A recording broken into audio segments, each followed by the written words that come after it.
राजकर्त्याने बघितले, त्याने लिहिलेलं आहे. जे कोण आले त्यांनी अत्याचार पाहिलेले आहे.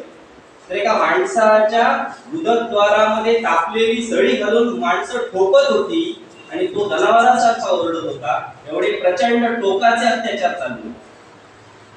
म्हणजे या यौवनाने केलेल्या आक्रमणांमध्ये धर्मांतर करणं, धर्मांमध्ये ढवळाढवळ करणं, मूर्त्यांचं विडंबन करणं, ह्या गोष्टी चालू. आणि असं आपण बघितलं की आपल्याला भारताचा इतिहास प्रचंड भयानक दिसतो. पण आपलं दुर्दैव असं होतं की हे एवढं होऊन सुद्धा आपण शहाणे होत नव्हतो. आधी झालेल्या आक्रमणांमध्ये आपण जर एकत्र येऊन या सगळ्या आक्रमणांना तोंड दिलं असतं तर कदाचित पुढचे प्रसंग आपल्याला आले नसते. पण अशाही कठीण परिस्थितीत, अशाही भयानक परिस्थितीत राजमाता जिजाऊ एक आशेचा किरण, एक स्वप्न बघून की एखादी ठिणगी पडेल आणि हा जो अत्याचाराचा पेटलेला हा जो हाहाकार आहे याच्यावर कोणतरी वचक बसवेल, कोणतरी जरब बसवेल, हे स्वप्न जिजाऊ बघत होते. आणि तो दिवस शेवटी उजाडला. 19 फेब्रुवारी 1630 पुण्यात शिवनेरी येथे शतकांच्या यज्ञातून उठती एक केशरी ज्वाला, 10 दिशांच्या हृदयामधून अरुणोदय झाला. त्याच्यातून आपल्याला समजतं की ज्वाला जन्माला आली आणि ते होते छत्रपती शिवाजी महाराज. आणि पुढे आपल्याला माहिती आहे स्वराज्याचा श्रीनिवेश झाला, शपथ झाली, तोरणा घेतला. सगळ्यात मोठ्या युद्धात प्रतापगडावरच्या युद्धाचं वर्णन केलेलं आहे. महाराजांच्या काळात सगळ्यात मोठं युद्ध प्रतापगड, कारण तिथून छत्रपती शिवाजी महाराजांची धास्ती सगळ्या मुघल आदिलशाह निजामशाही सगळ्यांनी घेतली. महाराज काय लहान म्हणून याला सोडला आणि तोरणा ताब्यात घेतला. तर हा शिवाजी सामान्य नाही हे सगळ्यांना समजलं होतं आणि ती वचक त्यांच्यावर बसली होती. मग आपल्याला शाहिस्ता खानाचा प्रसंग माहिती आहे. शाहिस्ता खानाच्या प्रसंगानंतर सुरतेची लूट सुद्धा आपल्याला माहिती. प्रचंड प्रमाणात सगळ्या सुरत म्हणजे सोनेची चिडिया, प्रचंड प्रमाणात लूट घेतली. कारण काय होतं, शाहिस्ता खान 3 वर्ष पुण्यात जो राहिला होता तो 3 वर्षात शाहिस्ता खानाने पुण्याची अगदी सत्यानाश करून टाकला होता. त्याची भरपाई कोण करणार, म्हणून सुरतेची लूट. या सुरतेच्या लुटीनंतर महाराजांनी आरमारांची बांधणी केली, आरमाराचे जनक झाले महाराज. आणि हे सर्व झाले शिवाजी महाराज राजा म्हणूनच वावरत होते. लोकांनी मान्यच केला होता की हाच आमचा राजा आहे, हे सगळं मान्य होतं.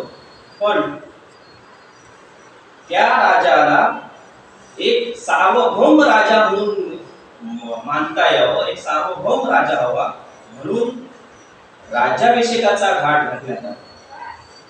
हा राज्याभिषेक हवा होता एक हिंदू धर्माचा राजा. कारण 3 सत्ता वावरत असताना, मुघल, आदिलशाह, निजामशाह, कुतुबशाह या सगळ्या सत्ता वावरत असताना हिंदूंचा एक राजा म्हणून कुठे कोण नव्हता किंवा कोणाची धास्ती होत होती. सगळ्यांच्या चाकरीत वावरत होती. आणि ही चाकरी जिजाऊंना मान्य नव्हती. अर्थात ती शहाजीराजांनाही मान्य नव्हती, पण शहाजीराजांना एकत्र येण्यासाठी त्यांचे आप्तस्वकीय त्यांच्या बरोबर येत नव्हती, म्हणून हे सगळं चालू. आणि हा राजा राज्याभिषेकापर्यंतची ही जी लगबग आहे ती सगळी सुरू होती. सगळी लगबग महाराजांचं दर्शनाला जाणं, हे सगळ्या लगबग सोहळ्याची सुरुवात झाली. ती नागा भट्टांनी हा प्रस्ताव महाराजांच्या समोर ठेवला होता. आपल्याला माहिती आहे राज्याभिषेक सगळं. आणि ही लगबग सुरू असताना महाराजांना एक पत्र आलं. पत्राचा महिनाच का समजलं बोलल्यावर तुम्हाला समजेल कोणाचं पत्र होतं. निश्चयाचा महामेरू की भेटीचं आमंत्रण होतं. आणि गुरुच्या भेटीचं आमंत्रण म्हणून महाराजांनी या सोहळ्याच्या लगबगीत, या सगळ्या धावपळीत सुद्धा वेळ काढून समर्थ रामदास स्वामींना भेटण्यासाठी चाफेळला गेले. तिथे शिंगणवाडीमध्ये रामदास स्वामी थांबले होते. सोबत शंभूराजांना घेतलं, काही मंत्री घेतले आणि तिथे जाऊन आपल्या गुरुंची त्यांनी भेट घेतली. त्यांच्याशी या सोहळ्याविषयी, राज्याभिषेकाविषयी, राज्यातील हाल अहवालांविषयी बोलणं झालं. यानंतर एका पुस्तकात असा उल्लेख आहे की महाराज तिथे राहून तिथले गोसावी म्हणून सांगत नाही पुस्तकात, तिथले तिथल्या गोसाव्यांकडून त्यांनी परमार्थ शिकून घेतला. परमार्थ शिकला तिथे राहून. आणि याचा पुढे फायदा असा झाला, त्याचं पुढचं हे सांगतो की ज्यावेळी त्याच्यानंतर महाराजांची पत्र रामदास स्वामींना गेली त्यावेळी त्याचा पहिला फायदा सद्गुरु वर्य असा उल्लेख पुढच्या पत्रांमध्ये जातो. ही पत्र हे म्हणजे असंच नाहीये, ही पत्र शिंगणवाडीमध्ये पत्रसार नावाचं संग्रहालय आहे, त्या संग्रहालयात ही पत्र आहे. त्याच्यानंतरची सगळी पत्र ही सद्गुरु वर्य नावाने महाराजांकडून रामदास स्वामींना गेली. आणि या दरम्यान महाराजांच्या आयुष्यात काही संकट नव्हते, संकटांसाठी जन्म झाला होता महाराजांचा. याच दरम्यान बेहलोल खानाचं संकट आलं होतं. आणि मग प्रतापराव गुजरांना महाराजांनी आज्ञा दिली की बेहलोल खानाला या मोहीमेवर तुम्ही जायचंय, कारण महाराजांकडे 16 व्यस्त होते. आणि प्रतापराव गुजर आपले सैन्य घेऊन गेलो, अर्थात मराठेच आहेत ते. बेहलोल खानाचा पूर्ण पराभव केला. पण याच्यात चूक प्रतापराव गुजरांची एवढी झाली की बेहलोल खान ज्यावेळी शरण आला त्यावेळी महाराजांना न सांगता प्रतापराव गुजरांनी त्यांना शरणागती दिली, सोडून दिली. हे महाराजांना समजलं, कारण महाराजांना पुढचं संकट माहिती होतं काय होणार आहे. आणि नेमकं तसंच झालं. हा सोडून दिलेला बेहलोल खानाने पुन्हा आक्रमण केलं.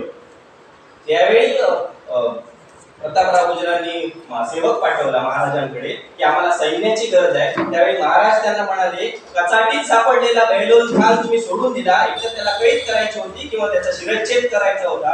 असा बेहलोल खान तुम्ही जर सोडून दिला तर बेहलोल खानाला गर्दीच मिळवल्याबिगर मला कोणतंही दाखवणं.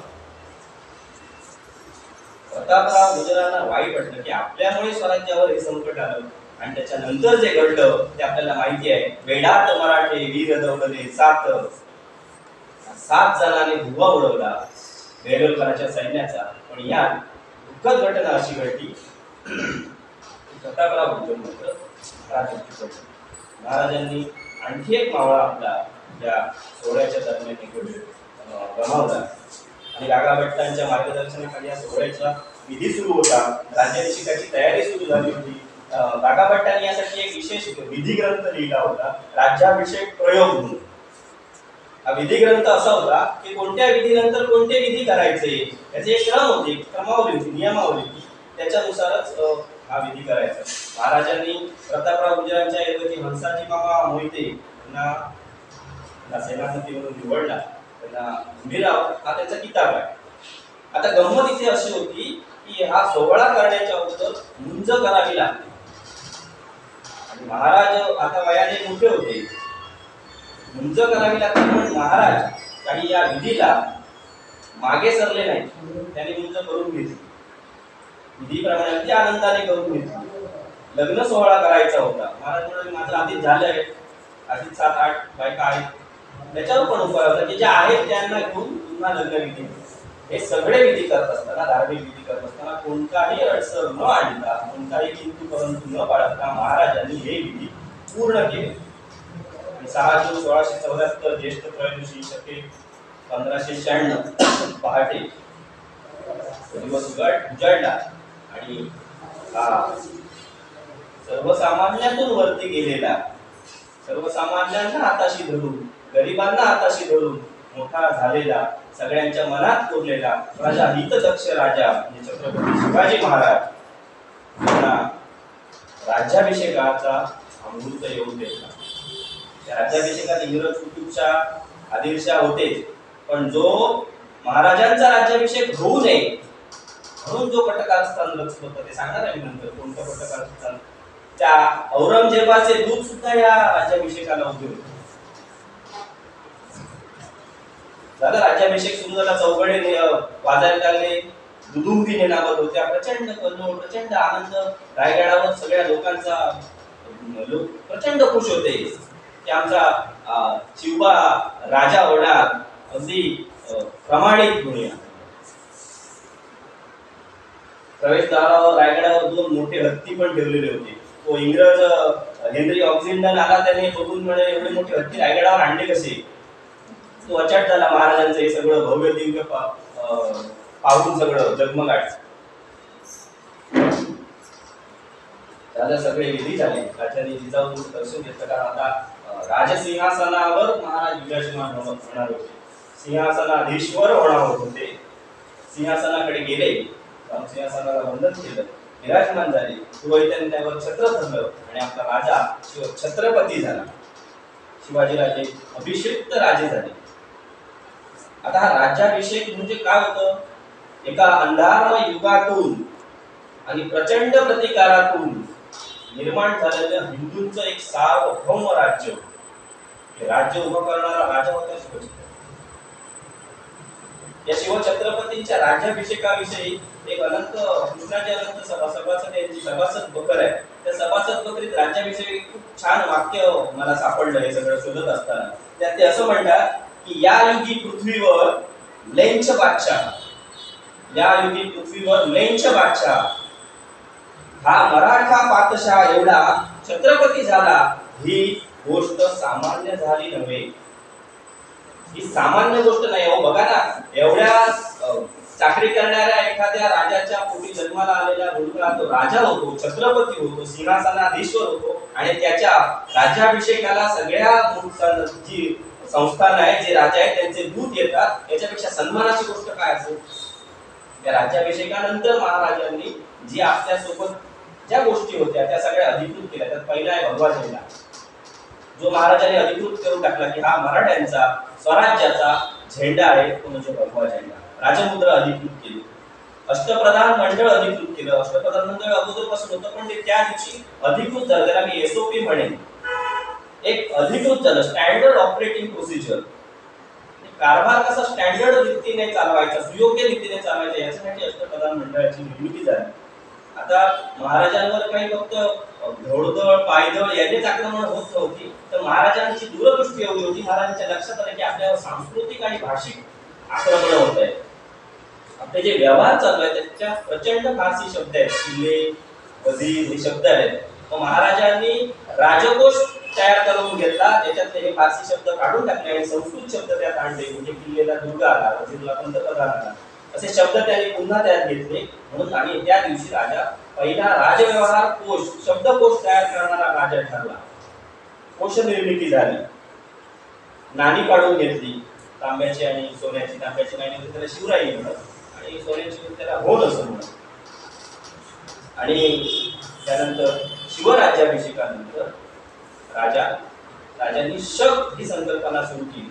आता महाराजांनी शिवाजी शक असं सुद्धा करू शकले असते, पण महाराजांनी शिवराज्याभिषेक शक अशी त्या शकाला नाव दिलं आणि महाराज शककर्ते झाले.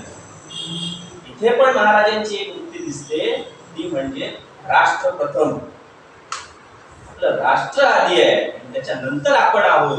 ही गोष्ट ज्यावेळी आपल्याला समजते त्यावेळी आपल्याला महाराज समजतात. म्हणजे महाराज एका दृष्टिकोनातून समजतात, अनेक दृष्टिकोनातून आपल्याला महाराज समजून जातात. आता मगाशी मी जो विषय सांगत होतो, महाराजांचा राज्याभिषेक होऊ नये म्हणून औरंगजेब काय कारस्थान करत होता. सगळी तयारी त्याने केली होती. श्रीगोंद्याला भीमेच्या काठावर त्याने आपला दूध भाऊ म्हणजे माऊस भाऊ, त्याचं नाव होतं, त्याला तिथे आणून ठेवलं होतं भीमेच्या काठावर. बहादूर गड तिथे आहे, किल्ला आहे बहादूर गड नावाचा. तिथे त्याचा हा दूध भाऊ येऊन राहिला होता. त्याचं नाव होतं खान जान बहादूर खान तुकलताज शहबाज जान. काय नाव आहे? खान जान बहादूर खान तुकलताज शहबाज जान. मोठं नाव बहादूर खान, त्याचं नाव होतं बहादूर खान. आणि हा येऊन तिथे राहिला होता. औरंगजेबाचं फरमाईश अशी होती त्याला की राज्याभिषेक होता नाही याच्यासाठी उत्तरेकडून तू आक्रमण करायचे आणि हा राज्याभिषेक सगळा मोडकळीस आणून टाकायचा. होता कामा नाही राज्याभिषेक, हा राजा होता नाही. कितीही प्रयत्न केला बहादूर खानाने, पण शेवटी राज्याभिषेक झाला. औरंगजेबाने पत्र लिहिलं बहादूर खानाला की आमच्याकडून एवढी संपत्ती घेऊन जाता, धनदौलत घेऊन जाता, एक काम तुला दिलेलं जमलं नाही. त्यावर एक सुंदर पत्र बहादूर खानाने पुन्हा औरंगजेबाला लिहिलंय. ते खूप चांगलं आहे.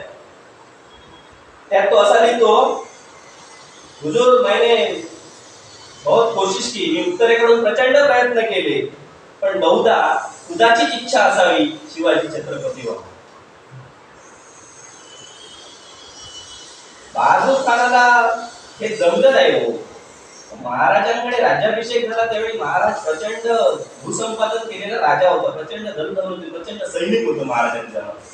पैसे देऊन नाही, त्यांच्यासारखं यवनांसारखं पैसे देऊन पितुरी करून भाग दाखवून सैन्य गोळा केलेलं नव्हतं. हे प्रेमाने आपुलकीने गोळा केलेलं सैन्य होतं. त्यामुळे मरण सुद्धा त्यांना पत्करणं सोपं वाटत होतं मराठ्यांना. एवढा मराठा तयारीचा होता महाराजांच्या. बहादूर खानाला माहिती होतं हे असलं पत्र देऊन आपल्याला औरंगजेब सोडणार नाही, स्वतःच्या बापाला सोडणार नाही, तुम्हाला सोडणार आहे असं पत्र देऊन. पण बहादूर खानाला आपल्या औरंगजेबाची एक पडती बाजू माहिती होती, याला कसं सावरायचं. तर त्याची पडती बाजू होती पैसा, पैशाचा आमिष.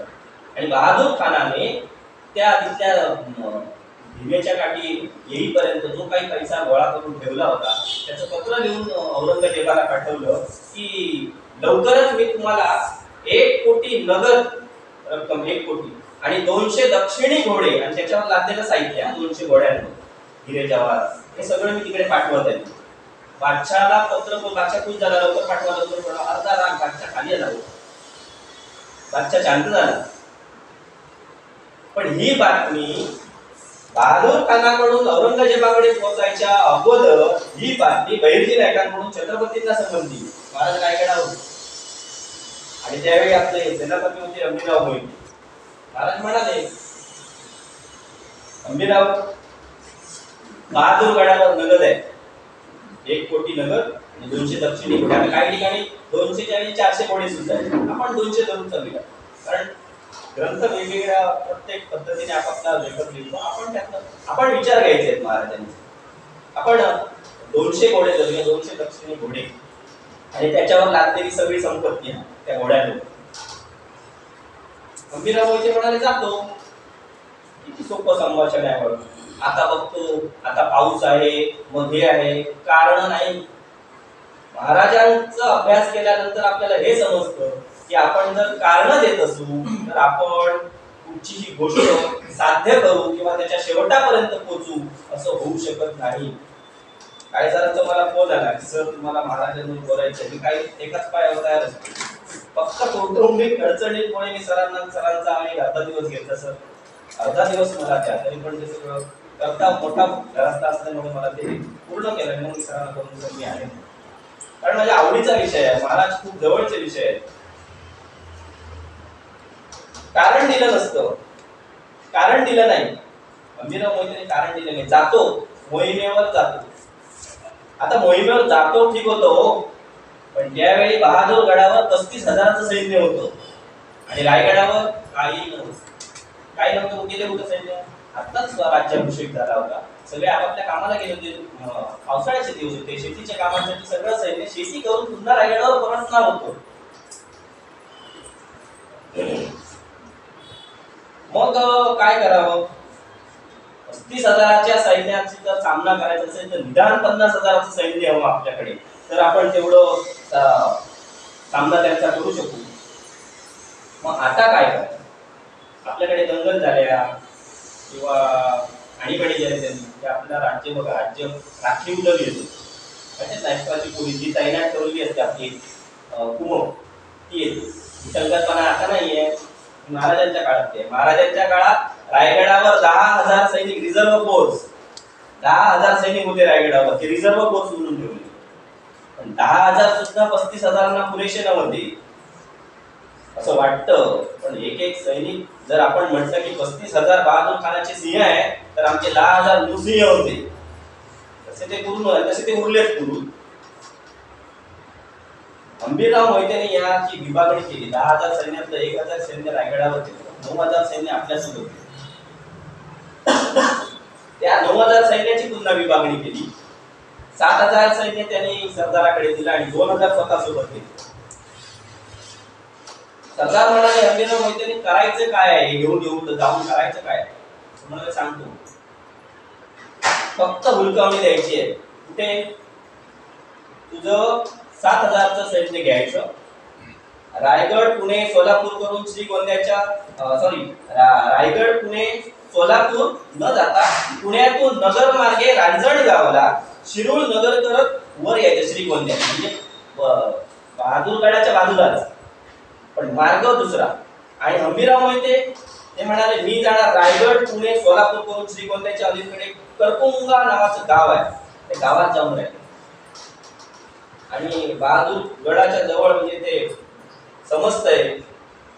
कसं काय समजलं तर सेवक बघत असतात आणि त्या जंगलामध्ये हर हर महादेवच्या घोषणा सुरू झाल्या, जय भवानी जय शिवाजीच्या घोषणा सुरू झाल्या. प्रचंड कल्लोळ.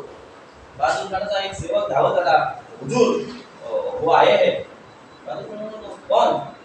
मराठे आहे हुजूर. मराठे दिवसा? ते तर रात्रीचे येतात. बघा ना, सगळ्या लढाया महाराजांच्या रात्रीच्या आहेत, त्यात सगळ्यात जास्त अमावस्येच्या रात्री. काय नाही मुहूर्त नाहीये, काय नाही काय नाही. मराठे सकाळचे आलेत म्हणजे बहुतेक त्याच्यापेक्षा जास्त तयारी नाही, कारण त्यांना माहिती आहे आमच्याकडे 35,000 सैन्य, बहुतेक 50,000 सैन्य घेऊन आले असतील. काय करायचं? बहादूर गडाचे पुढचे दरवाजे उघडा आणि आत येऊ दे त्यांना. जसे आत येतील तसे मार्ग वाट बघताय. मराठे तिथे येऊन तेवढंच करताय, पुढे येतच नाहीये. तेच चालू आहे हर हर महादेवच्या घोषणा ऐकायला. आता त्या घोषणा एवढ्या जोरात सुरू झाल्या की या बहादूर खानाच्या कानात पडू लागल्या. बहादूर खान आता त्याचा संयम संपला, म्हणाला आता घोडे निकालो, घोडा निकालो, चलो. हुजूर क्या करेंगे? दौड़ा दौड़ा नहीं मारेंगे.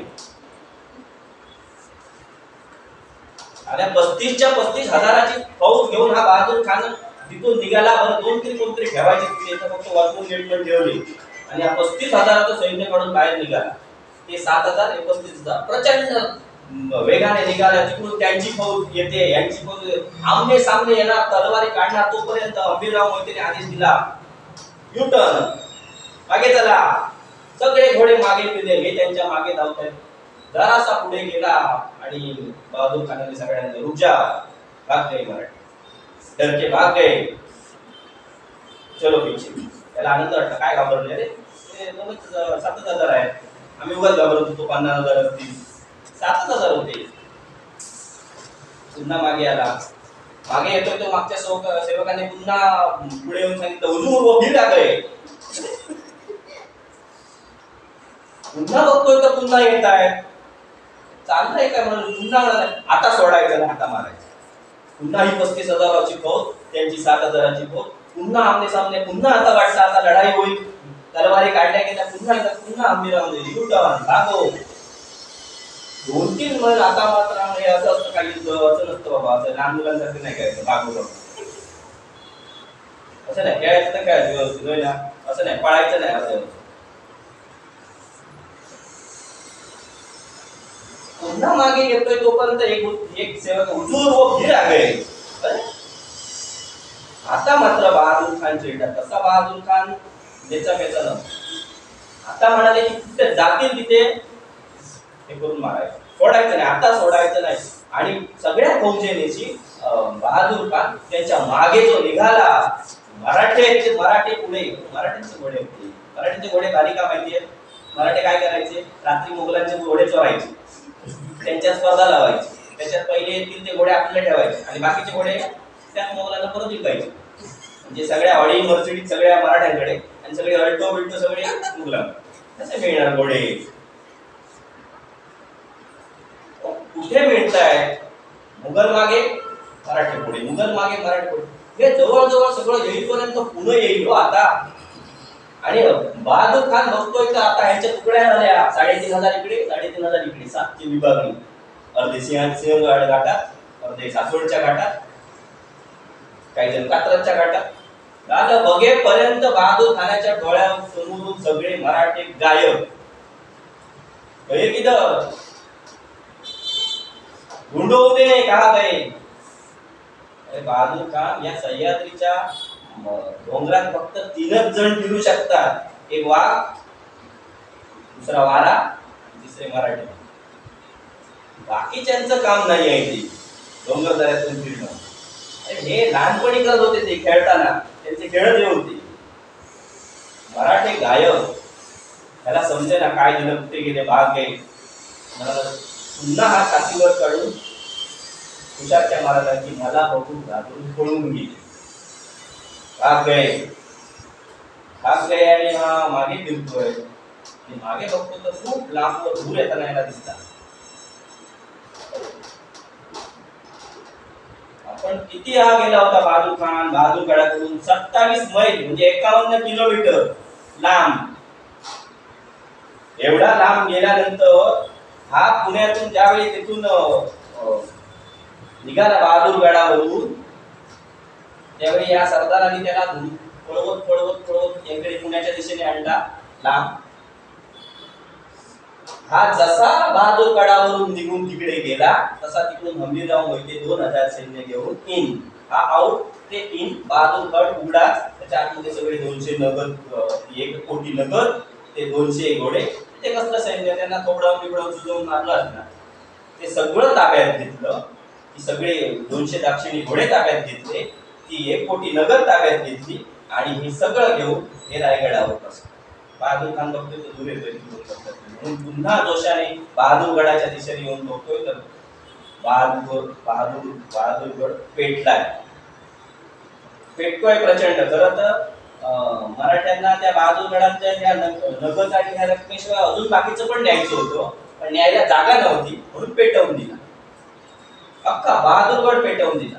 बहादूर खान बघतोय ना सकाळी कोलगेट, टॉवेल, कपडे, काहीच नाही बहादूरगड, फक्त पेटतोय बहादूरगड. त्यात एक सेवक आला आणि त्याला विचारतो, हे किसने किया, कौन आया था इधर? हुजूर म्हणाला, मराठे आए थे हुजूर. तो हम किसके पीछे भाग रहे थे? तो सांगते, मराठों के हुजूर. मराठे आए कहा और गए कहा? बहादूर खानाला ते समजलं नाही. पण हा बहादूर खान ह्या लुटीने त्याच्या महाराजांकडे ही लूट आली. महाराज म्हणाले, बरं झालं नाही तर राज्याभिषेकाला खर्च झाला होता, 50 लाख खर्च झाला होता.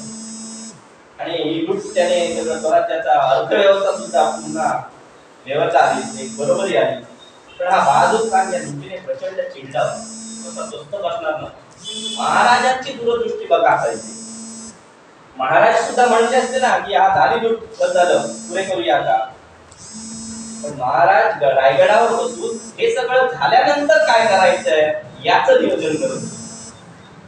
महाराजांना माहिती होतं की बहादूर खान तसा शांत बसणारा, स्वस्त बसणारा नाही. तो नगर सैन्य गोळा करेल, सैन्य गोळा करेल, आजूबाजूच्या प्रदेशांमध्ये प्रदेश त्यांच्या अखत्यारीत आहेत त्यांच्याकडून सैन्य गोळा करेल आणि उद्या लाखभराचं सैन्य गोळा करून जर याने रायगडावर आक्रमण केलं तर रायगडावर अजून तेवढी फोर्स नाहीये. म्हणजे 4 महिने, किती महिने आहेत? 4 महिने. पावसाळ्याचे दिवस आहेत, 4 महिने याला थांबवून ठेवायचे. मग काय करावं आता? सैन्य नाही आहे. सगळे रायगडावरचे सगळे, मी मगाशी म्हणतो की शिवराज्याभिषेक झाला होता, सगळे जण आपल्या शेतीच्या कामांमध्ये रंग होते आणि त्यामुळे वाटत नाही की आपल्याला आपण याचा प्रतिकार करू शकतो. पण महाराजांचा जो आता तुम्ही गनिमी कावा बघितला किंवा ऐकला, तुमच्या डोळ्यासमोर आला असेल, ते या गनिमी काव्याचं दुसरं एक उदाहरण आता तुम्हाला सांगतो. 4 महिने यांना जर थोपवायचं असेल तर काय करायचं? म्हणून महाराजांनी आपला वकील काझी हैदर याला बहादूर खानाकडे पाठवलं. बहादूर खानाने खरं तर भेटच नाकारली. मराठ्यांचा नादच नको, माझी रक्कम गेली ती गेली, अख्खा गड पेटला. तरी पण नियमानुसार वकिलांना भेटायची परवानगी असते आणि ती करावी लागतात. म्हणून महाराजांनी काझी हैदरला भेटायला, बहादूर खानाने भेटायला परवानगी दिली. आणि पालक म्हणाला की शिवाजी महाराजांनी मला पाठवलंय तुमच्याकडे, क्षमा याचनेसाठी पाठवलेलं आहे. आम्ही खूप मोठी चूक केली, तुमचा हा सगळा खजिना. महाराजांना खूप वाईट वाटलं, त्यांच्याकडून चूक झाली आणि त्याच्यासाठी मी इथे आलोय तुमची क्षमा मागण्यासाठी. तो फिर काय नाही, महाराज असं म्हणाले की आम्ही तुम्हाला त्याबद्दल 10 किल्ले, शंभूराजांना चाकरी आणि नंतर स्वतः 10,000चं सैन्य घेऊन तुमच्या गटात सामील होऊ, असं महाराज म्हणाले.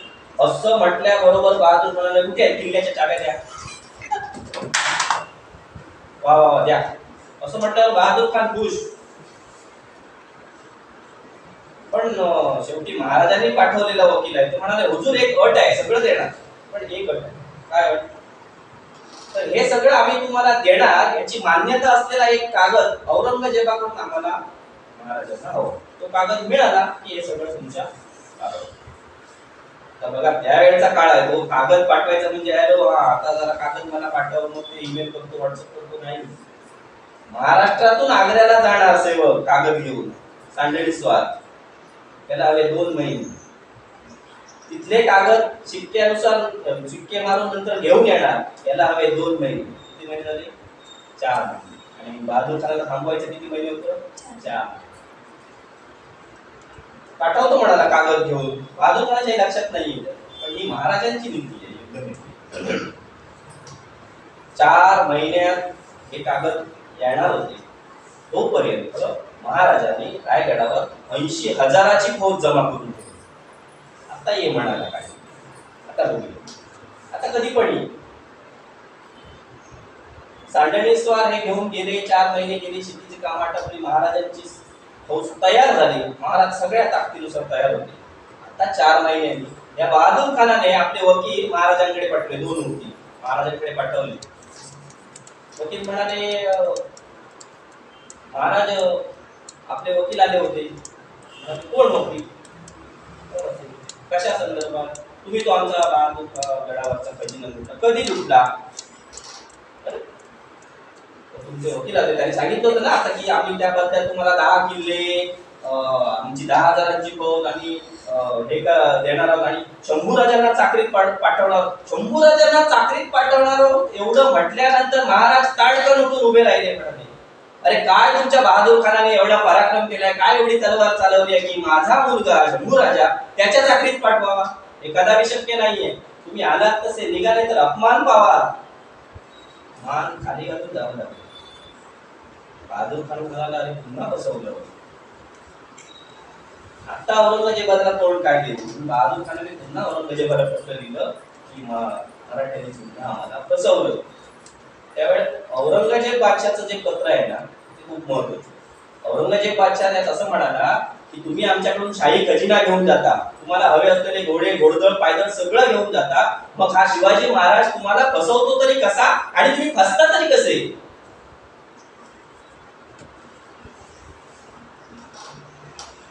म्हणून मला असं वाटतं की महाराजांबद्दल मी म्हणताना असं म्हणेन की महाराष्ट्रातील किंवा भारतातील हा राजा नाही आहे, तर छत्रपती शिवाजी महाराज हे आंतरराष्ट्रीय कीर्तीचे महाराज आहेत, आंतरराष्ट्रीय कीर्तीचा योद्धा आहे असं मी म्हणेन. कारण महाराजांवर चालू झालेल्या सगळ्या आक्रमणांमध्ये, सगळ्या यवनी आक्रमणांमध्ये फक्त 2च जण भारतीय होते, एक अफजल खान आणि मिर्झा राजे जयसिंग. बाकीचे जे म्हणजे शाहिस्ता खान, उझबेकिस्तान मधला नवाब आहे शाहिस्ता खान, तुर्कस्तान मधला नवाब आहे शाहिस्ता खान, तो इथला नाही. दुसरा कर्तलब खान, ज्याला घाट खिंडीत हे करून त्याची खूप छान रंजक कथा आहे कर्तलब खानाची, त्याला खिंडीत कोंडून मारलाय कर्तलब खानाला. हा उझबेकिस्तान मधला म्हणजे आताचा ताश्कंद रशिया तिथला आहे. म्हणून महाराजांबद्दल म्हणताना असं वाटतं की महाराज हे आंतरराष्ट्रीय कीर्तीचे योद्धा आहेत. त्यांनी फक्त आपली कीर्ती आपल्या प्रांतापुरती मर्यादित न ठेवता आपली कीर्ती त्यांनी जगभर पसरवली. ती आपल्या कर्तृत्वाने, आपल्या कामाने, आपल्या कार्याने. आणि महाराजांचं हे जे होतं हिंदूंवर होणारे अत्याचार, मग त्यात कोणी असेल, रयतेवर होणारे अत्याचार, या सगळ्या अत्याचारांच्या विरोधात पेटून उठणं आणि त्यांना एक वेगळं स्थान निर्माण करून देणं, प्रजेसारखं वागवणं, त्यांच्यावर कोणतेही अत्याचार होणार नाहीत याकडे महाराजांनी कटाक्षाने लक्ष दिलं. असे महाराजांचे अनेक पैलू. इथे आपल्याला महाराजांची अर्थव्यवस्था सुद्धा आपण बघितली. शाहिस्ते खानाने जे केलं होतं त्याच्याऐवजी सुरतेची लूट झाली होती त्याच्यानंतर. आणि राज्याभिषेकात जो आपल्या पूर्ण स्वराज्यामध्ये जो खर्च झाला होता किंवा बेहलोल खान चालून आला होता त्यावेळी जो खर्च झाला होता, ते जी देवळं पाडली होती, मंदिरं पाडली होती, विडंबन झालं होतं. म्हणून मी म्हणतं की या यवनी आक्रमणांमध्ये भारतामध्ये धार्मिक ढवळाढवळ जास्त झाली, जी राज्यांमध्ये झाली नव्हती, भूखंडासाठी झाली होती. धार्मिक गोष्टींवर जास्त, म्हणून मूर्त्या फोडल्या गेल्या. एवढं औरंगजेबाने कुठेतरी आहे ना, औरंगजेब म्हणाले की मी इथून येताना मला एकही मंदिर वाटेल दिसता कामा नये. कळस कापून काढले, मंदिर उद्ध्वस्त करून टाकले. असा औरंगजेबाचं फरमान होतं.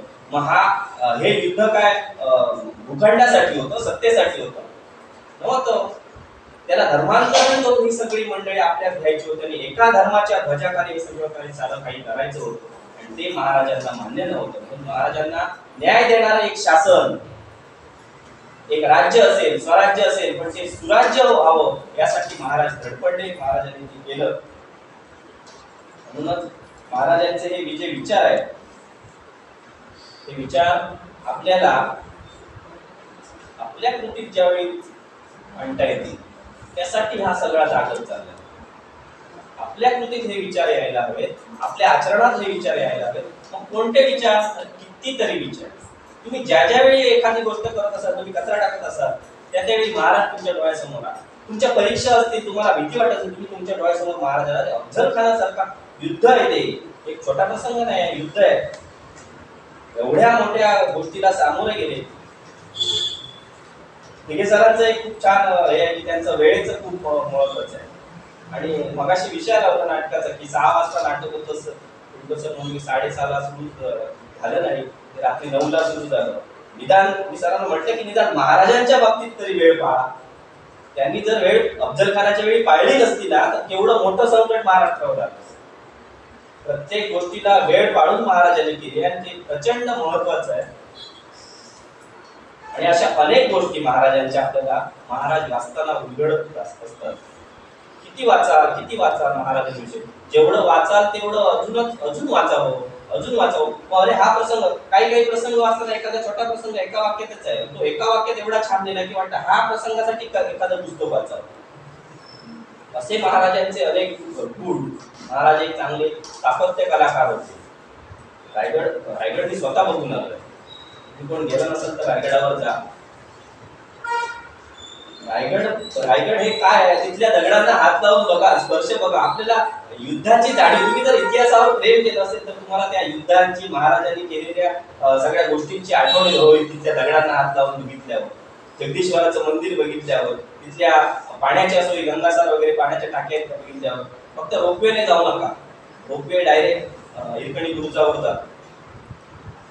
तिथली गोदामांची व्यवस्था, शौचालयाची व्यवस्था रायगडावरची, हे सगळं बघण्यासारखं आहे. आणि किल्ले हे नुसते बघण्यासाठी नसतात, तर तिथला इतिहास अनुभवण्यासाठी असतात, तो आत्मसात करण्यासाठी असतात, तिथला सगळा इतिहास डोळ्यात साठवण्यासाठी असतात. म्हणून या किल्ल्यांवर जायचं असतं, म्हणून किल्ले बनवणी करायची असते. महाराजांच्या सगळ्या विचारांबद्दल आपण सगळे आज एकत्र आलो. महाराजांचे विचार आपल्याला कृतीत उतरवता आले तर आपण खऱ्या अर्थानं शिवरायांचं कर्तृत्व आपल्यात उतरवलं असं आपल्याला मानता येईल. कारण छत्रपती शिवाजी महाराज हे फक्त नाव नाहीये हो. छत्रपती शिवाजी महाराज हे फक्त नाव नाहीये. छत्रपती शिवाजी महाराज हे फक्त कर्तृत्व नाहीये. छत्रपती शिवाजी महाराज हे फक्त दातृत्व नाहीये. कारण छत्रपती शिवाजी महाराज हे सर्वोच्च परिमाण आहे. आपण ज्या क्षेत्रात काम करू, ज्या क्षेत्रात उतरू, त्या क्षेत्रात मला शिवाजी व्हायचंय असं ज्यावेळी आपण ठरवू, त्यावेळी आपण खऱ्या अर्थाने छत्रपती जगलो असं आपण म्हणू शकतो. मग त्यांच्या विचारांचा जागर आज इथे झाला, त्याबद्दल मी शिवाजी वाचन मंदिर यांचे आभार मानतो की त्यांनी खूप छान हा जागर राज्याभिषेकाबद्दल इथे केला आणि इथे चांगली उपस्थिती इथे दिसली की त्यांच्यासमोर त्यांना सांगायचे ते सगळे सुद्धा सगळं माहिती आहे इतिहासाचं. फक्त एक वेगळी वाणीने तुम्ही फक्त ऐकला. आणि ही संधी मला शिवाजी वाचन मंदिरचे सगळे पदाधिकारी जे असतील त्यांनी मला दिली. आज इथे जे काही चांगलं असेल, ज्या काही गोष्टी मला पुस्तकांमधून, इंटरनेटच्या माध्यमातून, काही व्याख्यानांच्या माध्यमातून ज्या मला मिळाल्या, त्या फक्त आपल्यासमोर सादर करण्याचा, मांडण्याचा एक हा प्रयत्न होता. आणि प्रयत्न छोटाच असावा, कारण महाराजांनी पहिला किल्ला छोटाच घेतला होता तोरणा, त्यामुळे तो छोटा असावा, कारण छोट्यातून चांगल्या मोठ्याची सुरुवात होते. आणि असा एक छोटासा प्रयत्न महाराजांच्या आशीर्वादाने आपल्यासमोर आज इथे माझा प्रयत्न होता. त्यासाठी खूप मार्गदर्शक मला लागले. त्या सगळ्या मार्गदर्शकांचे सुद्धा मी आभार मानतो. आणि पुन्हा एकदा महाराजांचे विचार, मी 4थीचा वर्ग शिक्षक असताना 2 वर्ष माझ्या बरोबरच्या वर्ग शिक्षक आहेत तिथे 2 वर्ष वर्ग शिक्षक असताना 4थीच्या मुलांना मी फक्त इतिहासमध्ये शिकवत असताना मी त्यांना इतिहासातल्या प्रत्येक धड्याची, तुम्हाला धड्यातून काय घ्यायचंय, तुम्हाला कुठे तलवार घेऊन आता लढायला जायचं नाहीये. तुम्हाला तलवार हवी आहे विचारांची. तुम्हाला तलवार हवी आहे तुमच्यावर होणाऱ्या अन्यायाविरुद्ध आवाजाची, ती तलवार तुम्ही शोधा. हेच त्यांना 2 वर्ष त्यांच्या डोक्यात